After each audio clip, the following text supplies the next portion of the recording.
If your whole idea of going out wine tasting is just to go,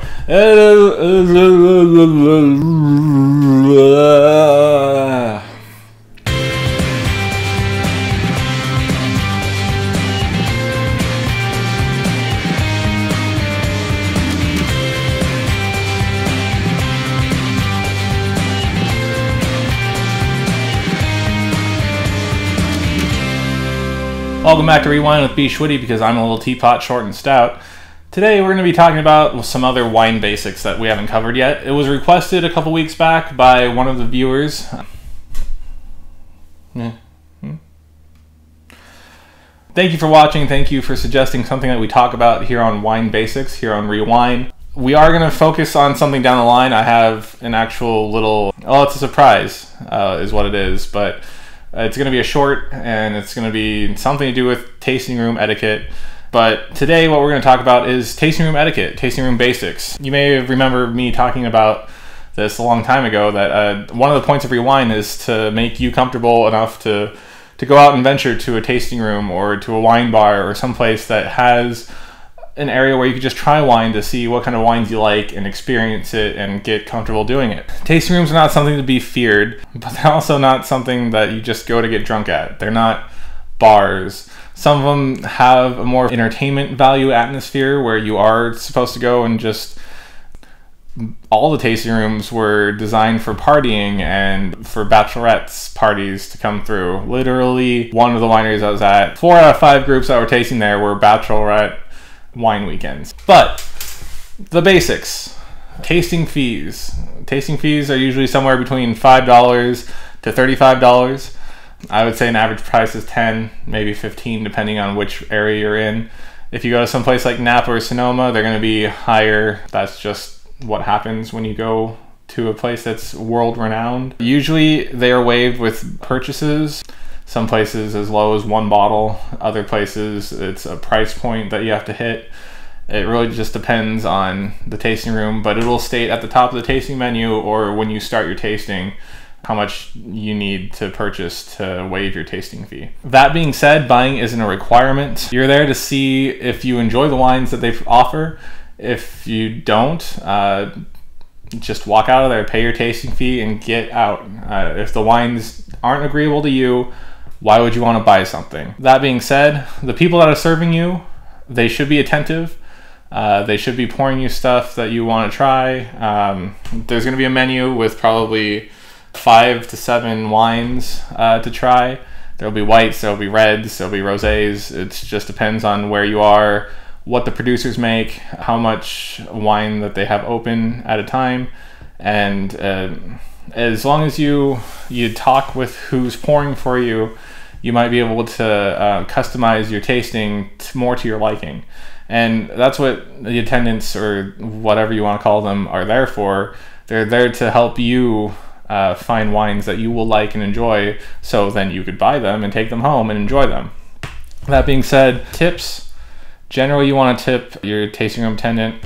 I usually do $5. Usually, if I make a purchase, I won't. That's just because their job is to get the purchase. Especially if I don't buy something, I will tip the person, because it's like saying, I've wasted your time and I'm just going to leave.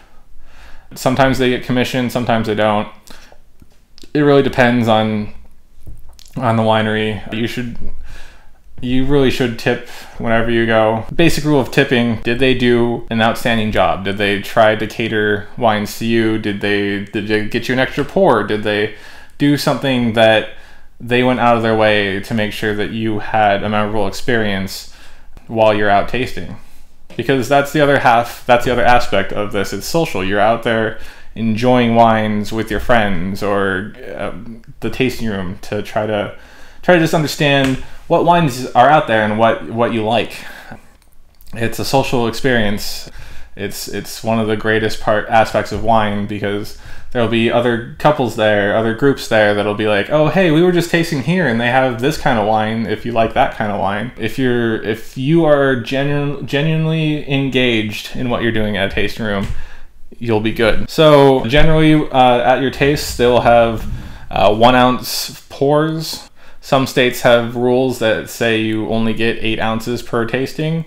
I know Washington has that. That's why they have those pour stoppers that only give you 1 ounce of wine, which if you think about it, you're still getting a full glass for $5, $10, which is kind of an average glass price. Hopefully you get what you're looking for.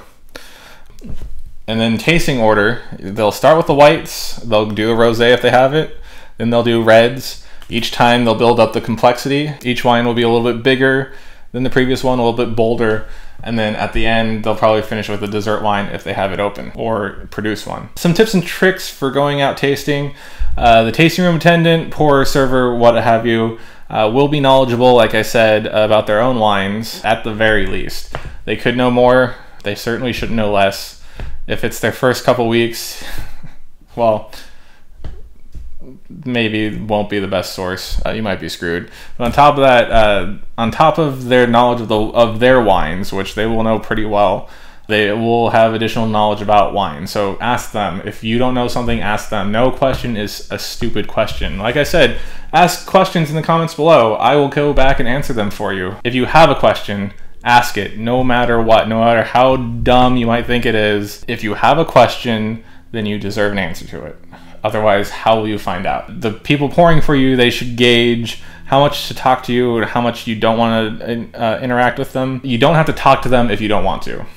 But the only way that you'll learn about the wines or about anything relevant to what you're drinking is if you talk to them, which is kind of the reason for going out wine tasting. Even if you're not the most sociable person, try to strike up a conversation or allow them to strike up the conversation. If you're staying in your shell, ask the important questions, let them talk at you.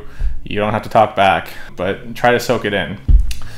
If your key motive of going out wine tasting is to get drunk, not to purchase wine or to taste wine or to find wine that you like, what's the point?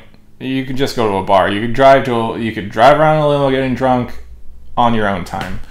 Don't waste everyone else's time out there. The other people tasting, the person that's pouring for you, why? Why would you even? Another tip, if your group is 8 or more people, generally you will want to call ahead and make a reservation. That's just so that they can accommodate you better, especially if you're going to smaller places. Check their website to make sure how big your group is to warrant calling ahead to make a reservation. Like I was saying, some tasting rooms are smaller and need time to prepare accommodations for your larger group. If a tasting room is by appointment only, don't feel like you can't go there. Just call ahead. Sometimes you could call the day of, they'll have open spots. You'll likely get to taste some really great wine, but at the same time, you'll feel more obligated to buy. So if you're going to make a reservation for an appointment only place, just know that since you're going there, make sure it's a place that you think you'll like the wines and you're going to feel a little bit more pressured to buy. And sometimes those tastings themselves are more expensive to begin with. You'll feel more obligated to buy because you're getting an individual's attention and the tasting room staff solely for you and your group. So just be prepared. Usually those types of tasting rooms are designed for people that are at least above the beginner level of tasting. If you're trying to break into that, maybe try one that you've heard really good reviews about and go do it. See if that's the kind of style that you like in your tasting. Other than that, it's more of an advanced level tasting experience. That being said, they're really fun. Highly recommend doing it sometime. And one last trick of the trade. If you don't feel like making one of your group designated driver for all of you, you can hire a wine driving service, which on top of services like Uber Wine, they're usually local wine hop on, hop off services where either you have like a chauffeur that takes you and your group around, or you have like a hop on, hop off service where it's shuttles between wineries. The prices of these can usually be divvied up really well if you have a larger group, and that makes it more affordable. And as cliche as it is, it's much cheaper than getting a DUI. Most importantly, and really focus in here if I scared you away with the call ahead tastings. Wine tasting is meant to be a fun and enjoyable experience while you're out tasting wine. It's an opportunity for you to learn more about wines in your area, wines that are available to you for purchase, and wines that maybe you didn't know that you liked before.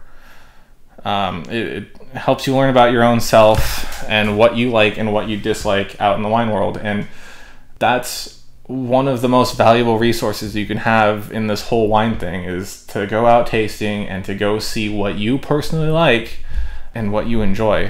So with that, hopefully we've covered enough wine tasting etiquette, wine tasting basics out there on the road. Like I said, down the line, we're going to do something for really fun involving tasting room stuff, and I can't reveal what it is quite yet because I really haven't even done a first draft on it, but the idea is up here and it's going to happen. So anything else you'd like to know, leave it in the comments below. We'll make an episode out of it. We'll be able to talk to each other, and I really appreciate you guys watching. Thank you for joining me here on Rewind with bschwitty. I will see you next time.